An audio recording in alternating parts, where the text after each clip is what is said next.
Familia argentinar bati Donostian gertatutako xelebrekeriak, uskeriak dezenteko zalaparta eragin du. Autobusak euskara hutsean iragarri zuen geltokiaren izena, eta argentinarrak ez ziren jaitsi beharreko lekuan jaitsi, ez baitzuten ulertu.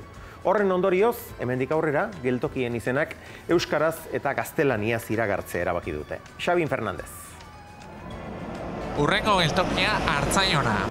Mezu hauxe entzuntzuen aurreko batean Argentinatik etorritako familia batek eta noski euskaraz ez egiten ez, bakaldu egin ziren. Bueno.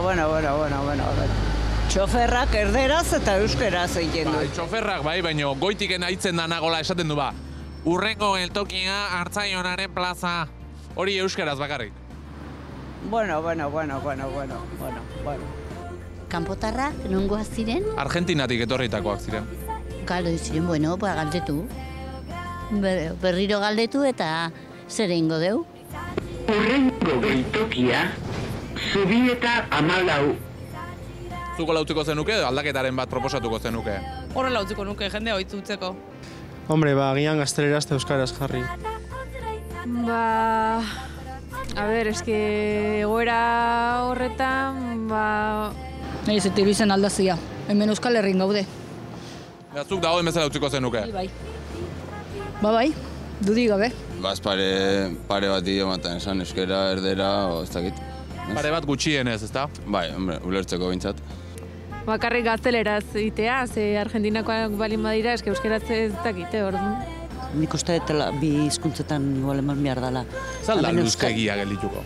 Bai, ere bai. Urrengo geltokia Artzaionaren plaza.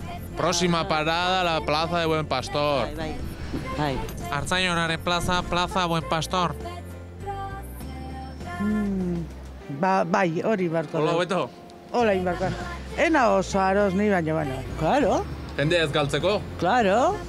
Urrengo geltokia, La Perla. Hane bai hemengo hizkuntza gartzia.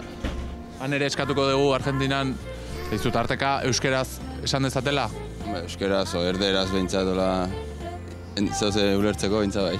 Gu kanpora joaten garenean eta ulertzen ez dugunean ere moldatzen gara, nola bai? Moldatzen gara, eta horrela kanpoko jendeak gehiago konturatuko da, hemengoak diferentea dira. Zer dira, euskaldunok?